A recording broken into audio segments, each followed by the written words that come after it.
નમસ્કાર વિદ્યાર્થી મિત્રો, હું છું રૂપેન ઠક્કર. લઈને આવ્યો છું ધોરણ 12 કોમર્સનું આજે જે આંકડાશાસ્ત્ર વિષયનું પેપર હતું એનું વિભાગ એ અને વિભાગ બી નું સોલ્યુશન. આ સોલ્યુશન તમને અક્ષરમ પાઠશાલા નામની ચેનલમાં જોવા મળશે. આ સોલ્યુશન જોવા માટે તમારે અમારી યુટ્યુબ ચેનલ ઉપર તમારે સર્ચ કરવાનું છે અથવા જે અક્ષરમ પાઠશાલાનો લોગો છે ત્યાં તમે ક્લિક કરશો એટલે અમારી ચેનલ ઓપન થશે. ત્યાં તમને ધોરણ 10 અને ધોરણ 12 આ બધા વિષયના બંને ધોરણના બધા જ વિષયના માર્ચ 2017 થી માર્ચ 2026 સુધીના તમામ બોર્ડના પેપરનું સોલ્યુશન આ ચેનલ ઉપર તમને જોવા મળવાનું છે.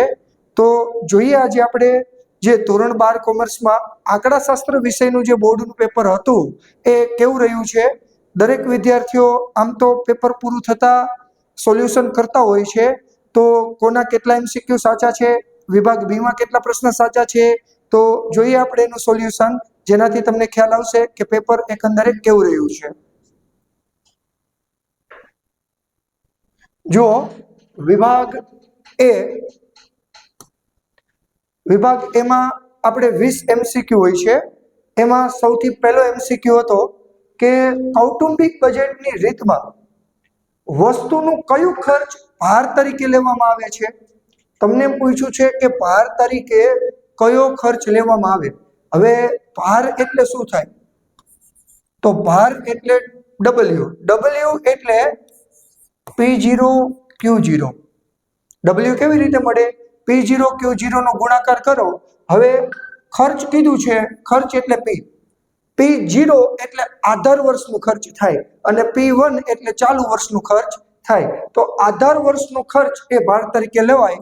તો ઓપ્શન સી આધાર વર્ષનું ખર્ચ એ આપણો સાચો આન્સર રહેવાનો છે. ત્યાર પછી બીજો એમસીક્યુ છે કે જો IP = IF એટલે કે પાસેનો સૂચકાંક બરાબર જ ફિશરનો સૂચકાંક હોય તો નીચેનામાંથી કયું વિધાન સાચું છે.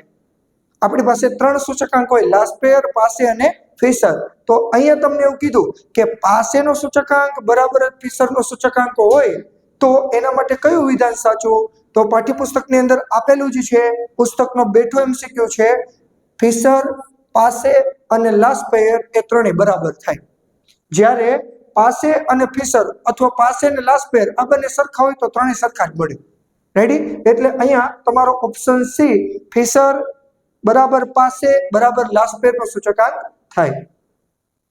ત્યાર પછી જોઈએ તો એમસીક્યુ નંબર 3. ત્રીજો એમસીક્યુ કીધો છે કે જો બે ચલ વચ્ચે અચલ પ્રમાણમાં એકબીજાથી વિરુદ્ધ દિશામાં ફેરફાર થતા હોય. સમજો, વિરુદ્ધ દિશામાં કીધું છે, વિરુદ્ધ દિશામાં ફેરફાર થતા હોય તો તે બે ચલ વચ્ચે કેવા પ્રકારનો સહસંબંધ મળે. હવે વિરુદ્ધ દિશામાં ફેરફાર કે x અને y નો વિરુદ્ધ દિશામાં ફેરફાર થતો હોય એટલે એનો સહશબ્દાંક ઋણ મળે. એ રીતે અચળ પ્રમાણમાં અને વિરુદ્ધ દિશામાં ફેરફાર થાય તો સંપૂર્ણ ઋણ સહસંબંધ મળે. તો આપણો સાચો આન્સર છે સંપૂર્ણ ઋણ સહસંબંધ. જવાબ આવશે બી, સંપૂર્ણ ઋણ સહસંબંધ. ત્યાર પછી એમસીક્યુ નંબર 4. જો r x અને y બરાબર 0.7 એટલે કે સહશબ્દાંક r 0.7 હોય અને x + 0.2 અને y + 0.2 ની કિંમત કેટલી થાય? તો અહીંયા આપણે માત્ર નિશાની જોવાની છે. અચળ કિંમતની નિશાની અહીંયા પ્લસ છે, અહીંયા પ્લસ છે. જવાબ એનો એ જ રહે 0.7, પણ નિશાની જોવાની. વિરુદ્ધ નિશાની હોય તો r -0.7 આવે, સમાન નિશાની હોય તો પ્લસ જ આવે. તો અહીંયા પ્લસ પ્લસ પ્લસ જ રહે એટલે પ્લસ 0.7 જ આવવાનો છે. થોડું મગજથી વિચારવું પડે કે વિરુદ્ધ નિશાની હોય તો 0.7 માઇનસ થાય અને કોમન નિશાની હોય, સરખી નિશાની હોય તો જવાબ આવે 0.7 પ્લસ. આ બે એમસીક્યુ માટે તમારે વિચારવાનું છે. બી અને સી તો આવવાનો નથી. રેડી? એટલે સી તો કેન્સલ થઈ જાય. એ અને ડી માટે વિચારીએ તો અહીંયા સરખી નિશાની છે એટલે જવાબ પ્લસ આવશે 0.7. ત્યાર પછી એમસીક્યુ નંબર 5 કે નિયત સંબંધની શ્રેષ્ઠ અન્વયોજિત રેખા કઈ રીતથી મેળવી શકાય? નિયત સંબંધ છે એની શ્રેષ્ઠ અન્વયોજિત રેખા કઈ રીતથી મેળવી શકાય? તો ન્યૂનતમ વર્ગની રીત. ન્યૂનતમ વર્ગની રીતથી નિયત સંબંધની શ્રેષ્ઠ અન્વયોજિત રેખા મળી શકે છે. એના પછી છઠ્ઠો એમસીક્યુ છે કે y ની x પરની નિયત સંબંધ રેખા એટલે કે y કેપ 30 - 1.5x છે, જ્યાં x બાર બરાબર 10 આપ્યા હોય તો y બાર ની કિંમત કેટલી થાય? દરેક વિદ્યાર્થી મિત્રોને ખ્યાલ હોય કે નિયત સંબંધ રેખા એ y બાર અને x બાર માંથી પસાર થાય છે. નિયત સંબંધ રેખા y બાર અને x બાર માંથી પસાર થાય છે. તો અહીંયા આ y કેપ એટલે y બાર બરાબર 30 - 1.5 x ને કહેશું આપણે x બાર, કારણ કે y બાર અને x બાર માંથી નિયત સંબંધ રેખા પસાર થાય. તો x ની જગ્યાએ તમે x બાર 10 મૂકી દો. હવે આનું કેલ્ક્યુલેશન કરીએ તો 30 - આ બંનેનો ગુણાકાર 1.5 ગુણ્યા 10 કરીએ તો શું આવે? 15. 30 માંથી 15 જાય તો આપણો આન્સર આવશે 15. જવાબ સી. છઠ્ઠા એમસીક્યુ માં આવશે સી 15. બરાબર, કેલ્ક્યુલેશન કરીને આપણે મેળવી શકીએ એનો જવાબ. ત્યાર પછી છે સામાયિક શ્રેણીના કયા ઘટકનું અનુમાન મેળવવું અશક્ય છે? સામાયિક શ્રેણીના જેટલા પણ ઘટકો છે એમાંથી કયા ઘટકનું અનુમાન મેળવવું અશક્ય છે? તો જે ઘટક અનિયમિત હોય ને એનું અનુમાન અશક્ય છે. અનિયમિત ઘટક એટલે આમાં જો અનિયમિત ઘટક શબ્દ નથી આપ્યો, પણ અનિયમિત ઘટકનું બીજું નામ યાદચ્છિક ઘટક છે. તો યાદચ્છિક ઘટકનું અનુમાન મેળવવું અશક્ય છે, કારણ કે યાદચ્છિક ઘટકને અનિયમિત ઘટક કહેવાય. એના પછી એમસીક્યુ 8મો, વલણ શોધવાની કઈ રીતથી ટૂંકા ગાળામાં પુનરાવર્તન પામતી વધઘટની અસર સૌથી સારી રીતે દૂર થાય છે? આપણે વલણ શોધવાની જે કઈ રીત છે, આલેખની રીત છે, પછી ન્યૂનતમ વર્ગની રીત છે અને ચલિત સરેરાશની રીત છે. બરાબર, તો એમાં કઈ રીતથી ટૂંકા ગાળાના પુનરાવર્તનની વધઘટો રહી એ સૌથી સારી રીતે દૂર કરી શકાય? તો ચલિત સરેરાશની રીત. જવાબ આવે ચલિત સરેરાશની રીતથી ટૂંકા ગાળાના પુનરાવર્તનમાં જે વધઘટ થાય એને સૌથી સારી રીતે આપણે દૂર કરી શકીએ છીએ. ત્યાર પછી એમસીક્યુ નંબર 9 કે નિદર્શ અવકાશમાંથી કોઈ પણ ઘટના એ માટે નીચેના પૈકી કયો વિકલ્પ સાચો છે? કોઈ પણ નિદર્શ અવકાશની કોઈ પણ ઘટના હોય, ઘટના A, ઘટના B, ઘટના C, કોઈ પણ ઘટના હોય તો એની સંભાવના માટે કયો વિકલ્પ સાચો? તો દરેક વિદ્યાર્થી મિત્રોને ખબર હોય કે સંભાવના રહીને એ નાનામાં નાની 0 મળે અને મોટામાં મોટી 1 મળે. બરાબર, નાનામાં નાની સંભાવના કેટલી? 0. અશક્ય ઘટના હોય તો એની સંભાવના 0 હોય અને મોટામાં મોટી સંભાવના કેટલી હોય? 1, અથવા એ બંનેની વચ્ચે મળે. સંભાવના કોઈથી માઇનસમાં મળવાની નથી. એટલે એવું કહી શકાય કે ઘટના એની સંભાવના 0 કે 0 થી મોટી અને 1 કે 1 થી નાની હંમેશા મળી શકે.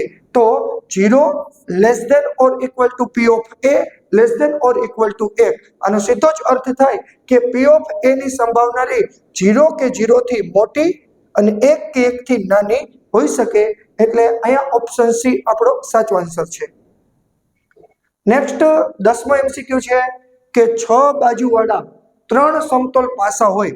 6 બાજુવાળા છે એ 3 સમતોલ પાસા છે એને આપણે એક સાથે ઉછાળવાના, તો એની નિદર્શ બિંદુની સંખ્યા કેટલી મળે? બરાબર, નિદર્શ બિંદુની સંખ્યા. હવે 6 બાજુવાળો સમતોલ પાસો, હવે એને આપણે 3 વખત ઉછાળવાનો. 6 બાજુ એને જેટલી વખત ઉછાળવાનો એટલી એની ઘાત થાય. તો 6 બાજુવાળો પાસો એને 3 વખત ઉછાળો તો 6 ની 3 ઘાત થાય. બરાબર, એ સંખ્યા નથી આપી પણ પરિણામ એ રીતનું આપ્યું છે 6 ની 3 ઘાત એ તમારી નિદર્શ બિંદુની સંખ્યા થાય. સંખ્યા નથી આપી એટલે જવાબ ડી 6 ની 3 ઘાત એટલી નિદર્શ બિંદુની સંખ્યા થાય. ત્યાર પછી 11મો એમસીક્યુ છે કે નીચેનામાંથી કયો ચલ અસતત ચલનું ઉદાહરણ બનશે? ધ્યાન આપજો, અસતત ચલનું ઉદાહરણ કીધું છે.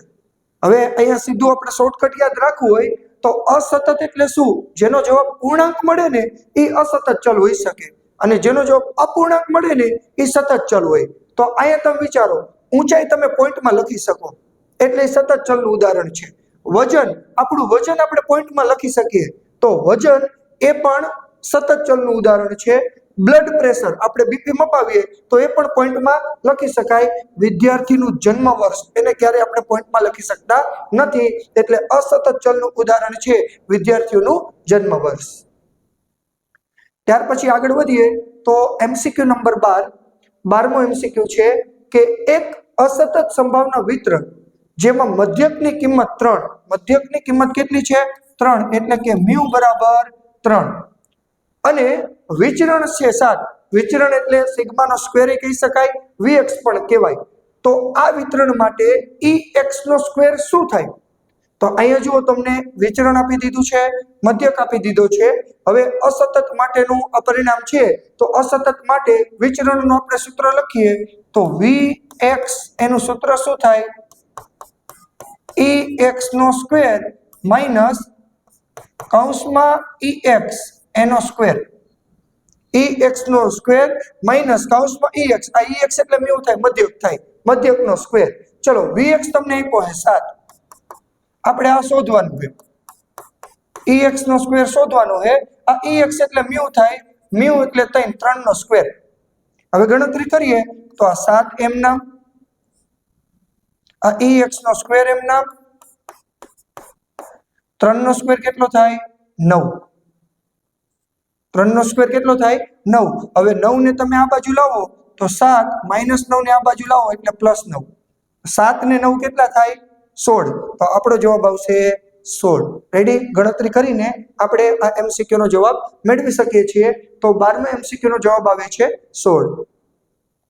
ત્યાર પછી એમસીક્યુ નંબર 13, n બરાબર 4, p એટલે સફળતાની સંભાવના 1/2. આ પ્રાચલ વાળા દ્વિપદી વિતરણ માટે p ઓફ x નું મૂલ્ય x ની કઈ કિંમત માટે મહત્તમ બને? તો આનું પણ ગણતરી તમે કરો એટલે જવાબ આવે 2. અહીંયા 4 ઓપ્શન માટે આપણે થોડીક ગણતરી કરવી પડે, બરાબર? તો px નું મૂલ્ય x ની કઈ કિંમત માટે મહત્તમ બને? તો 2 માટે એનું મૂલ્ય મહત્તમ બને છે. પાઠ્યપુસ્તકનો બેઠો જ એમસીક્યુ આપેલો છે. ત્યાર પછી એમસીક્યુ નંબર 14 કે એક પ્રામાણ્ય ચલ x જેનો મધ્યક મ્યુ છે અને પ્રમાણિત વિચલન સિગ્મા છે, તો તેના માટે પ્રામાણ્ય ચલ z એની નીચેના પૈકી કયો હશે? પ્રામાણ્ય ચલ z એ નીચેના પૈકી કયો છે? તો પ્રામાણ્ય વિતરણનું જે ચેપ્ટર છે એમાં તમને ખબર છે કે z નું સૂત્ર શું છે? z બરાબર x માઈનસ મ્યુ છેદમાં સિગ્મા. z નું સૂત્ર આપણે ખાલી યાદ રાખવાનું છે. તો આ રહ્યું z નું સૂત્ર, z is equal to x minus mu છેદમાં સિગ્મા. તો આપણો રાઈટ આન્સર છે ડી, z બરાબર x માઈનસ મ્યુ છેદમાં સિગ્મા. ચલો ત્યાર પછી આપણે આગળ વધીએ તો એમસીક્યુ 15મો. અહીંયા પ્રામાણ્ય વિતરણના ગુણધર્મો પરથી એક એમસીક્યુ પૂછેલો છે કે પ્રામાણ્ય વિતરણના 99% અવલોકનો સામાન્ય રીતે નીચેના પૈકી કઈ સીમામાં હોય? 99% અવલોકનો એને ક્ષેત્રફળમાં કન્વર્ટ કરો તો 0.9900 થાય. તો 99% અવલોકનો એ નીચેના પૈકી કઈ સીમામાં હોય? તો મ્યુ પ્લસ માઇનસ 2.575 સિગ્મા. આ ગુણધર્મ છે કે 2.575 sigma, mu plus minus, mu minus 2.575 sigma અને મ્યુ પ્લસ 2.575 સિગ્મા, આ બંને વચ્ચેની સીમા છે એ 99% અવલોકનની સીમા કહેવાય. એટલે જવાબ છે D, mu plus minus 2.575 sigma. ત્યાર પછી છે એક પ્રામાણ્ય વિતરણ માટે સરેરાશ વિચલનની કિંમત 20 આપી છે, તો ચતુર્થક વિચલનની કિંમત કઈ? ચલો તમને સરેરાશ વિચલન આપ્યું, એની ઉપરથી ચતુર્થક વિચલન આપણે શોધવાનું છે. તો આની પણ ગણતરી કરવી પડે, ડાયરેક્ટ જવાબ મળી શકતો નથી. જો સરેરાશ વિચલનની લગભગ કિંમત શું છે? 4/5 સિગ્મા.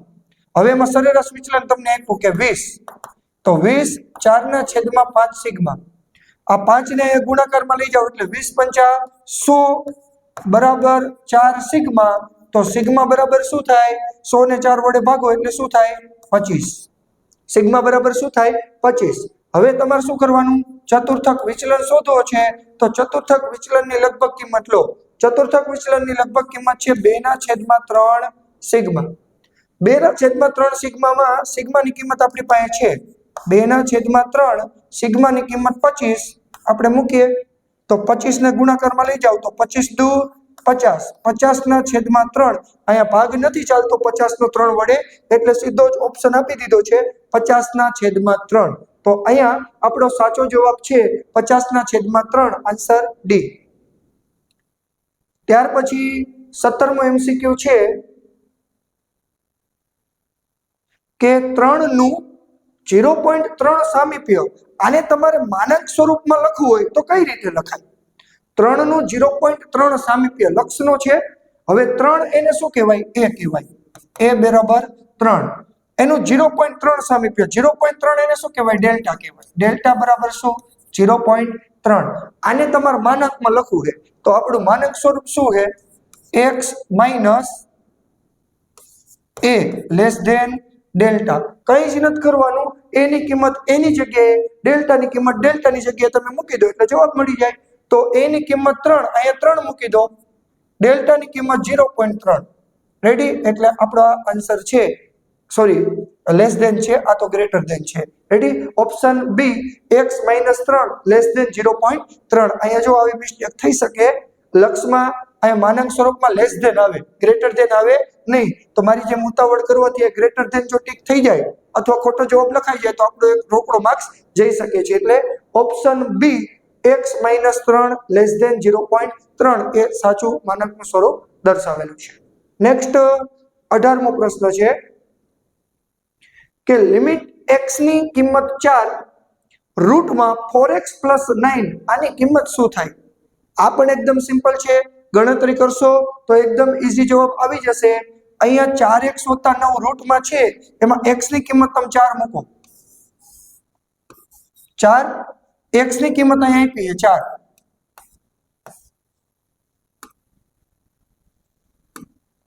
x ની કિંમત કેટલી? 4 વત્તા 9.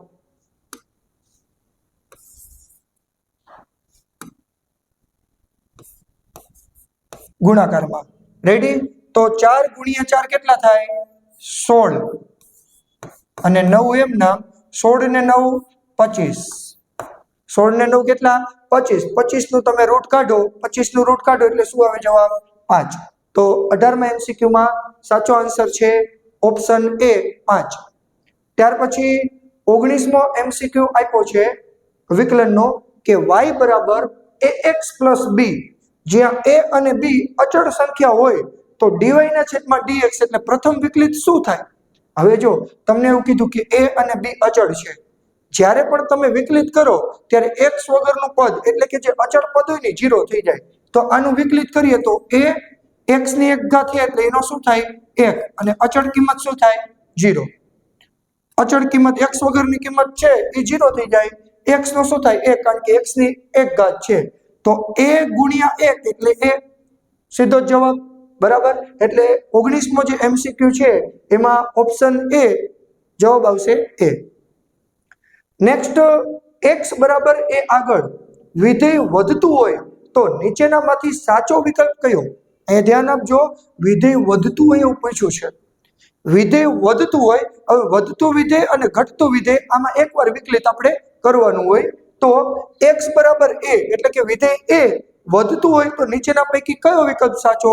તો પ્રથમ વિકલિત 0 કરતા મોટું હોય તો એ વિધેય વધતું હોય. તો જો તો 0 ગ્રેટર ધેન પ્રથમ વિકલિત કયું છે? અહીંયા લેસ ધેન છે, અહીંયા બરાબર છે. બરાબર? અને અહીંયા ડબલ વિકલિત છે, આપણે સિંગલ વિકલિત જોવાનું છે, કારણ કે વધતા અને ઘટતા વિધેયમાં એક જ વાર વિકલિત કરવાનું હોય. તો ઓપ્શન બી આપણો સાચો આન્સર રહેશે f single dash a greater than 0, એટલે કે 0 કરતા પ્રથમ વિકલિત મોટું હોય તો જ એ કરતા x બરાબર a આગળ વધતું વિધેય હોઈ શકે.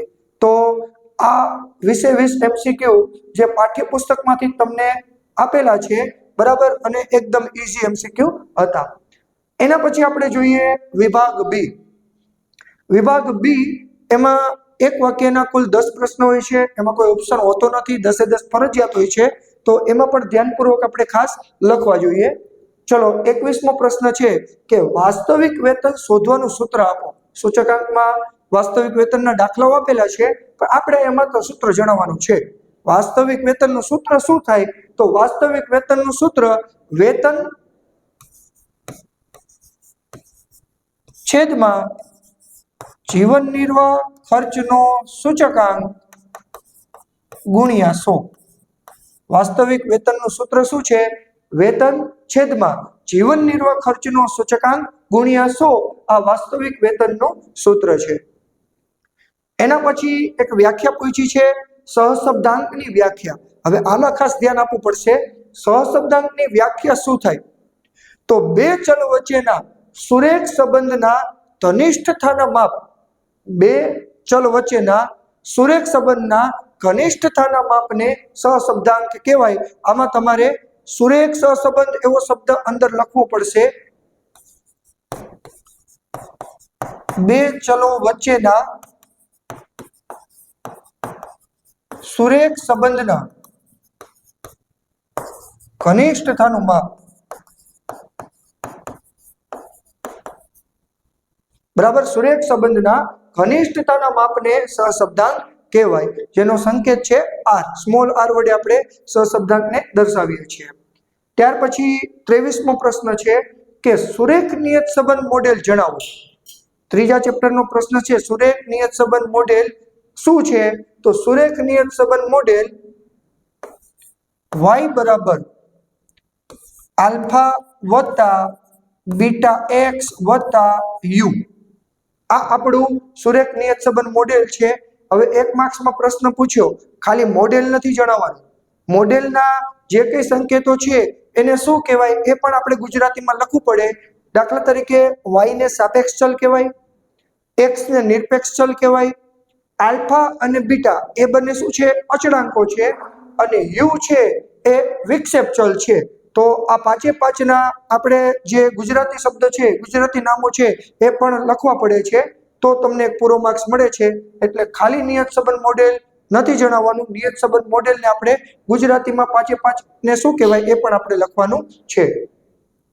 24મો પ્રશ્ન છે કે સામયિક શ્રેણી એનો ચક્રીય ઘટકનો સંકેત કયો? ચલો, ચક્રીય ઘટક સાવ સહેલો. ચક્રીય એટલે સાયકલિંગ. ચક્રીય એટલે શું થાય? સાયકલિંગ. તો સામયિક શ્રેણીનો ચક્રીય ઘટકને સીટી વડે દર્શાવાય. એનો સંકેત કયો? સીટી. સી એટલે સાયકલિંગ. બરાબર, તો સામયિક શ્રેણીનો ચક્રીય ઘટક એને આપણે સીટી વડે દર્શાવી શકાય છે. એના પછી છે 25મો પ્રશ્ન અને મોસ્ટ ઇમ્પોર્ટન્ટ પ્રશ્ન જે વારંવાર પૂછાતો હોય છે કે પેલો યોગગણ આપ્યો, એ ઘટના આપી, છેદગણ આપ્યો, 0 આપ્યો અને બે ઘટનાનો સરવાળો આપ્યો. આને તમારે ચડતા ક્રમમાં ગોઠવવાના છે. એટલે કે સૌથી પહેલા નાનું, પછી મોટું, પછી મોટું, પછી મોટું, એમ ચડતા ક્રમમાં આપણે ગોઠવવાના છે. તો સૌથી નાની કિંમત કઈ સંભાવનામાં? તો કે 0. પહેલા 0 આવે. બરાબર, ત્યાર પછી 0 કરતા મોટા, તો 0 કરતા મોટા છે છેદ. 0 કરતા મોટું શું છે? છેદ. છેદ એટલે બે માં હોય એવું. રેડી? પછી છેદ કરતા મોટું તો કે કોઈ ઘટના, પી ઓફ એ, પી ઓફ બી, કોઈ પણ સિંગલ ઘટના એ છેદ કરતા પણ મોટી છે. કોઈ એક ઘટના કરતા શું મોટું? તો કે યોગ. યોગનો મતલબ શું થાય? એ માં હોય અથવા બી માં હોય અથવા બંનેમાં હોય. એટલે આપણે બધું લેવાનું છે, એ નું, બી નું, બંનેમાં હોય એવું. એટલે કોઈ એક ઘટના કરતાંય મોટો યોગ ગણ છે, એટલે યોગ એ મોટો. અને યોગ કરતા પણ મોટું બે ઘટનાનો સરવાળો. યોગ કરતા પણ મોટું શું છે? બે ઘટનાનો સરવાળો. રેડી? તો આ બધા પદોને આપણે ચડતા ક્રમમાં ગોઠવા, આ રીતે આપણે ગોઠવવાના છે. એના પછી છે એક દ્વિપદી વિતરણમાં નિષ્ફળતાની સંભાવના 0.6, તો તેમાં કુલ પ્રયત્નની સંખ્યા 5 છે, તો આ વિતરણ માટે સફળતાની સંભાવના શોધો.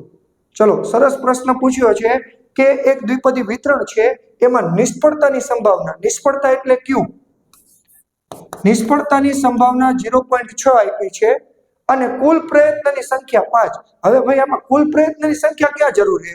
તમને નિષ્ફળતા આપીને સફળતા પૂછી, માત્ર વિદ્યાર્થીઓને ભ્રમ કરાવવા માટે તમને n આપ્યો હોય. કુલ પ્રયત્ન એટલે n થાય. અહીંયા આપણે n ની કોઈ જરૂર નથી.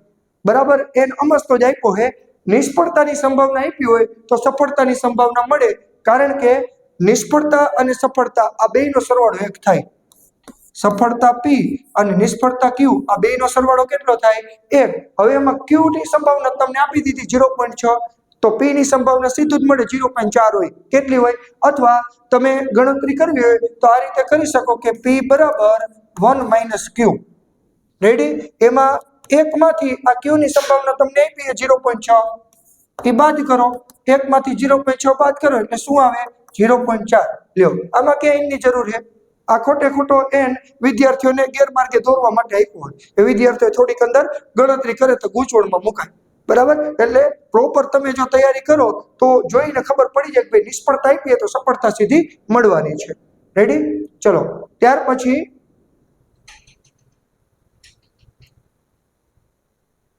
28મો પ્રશ્ન છે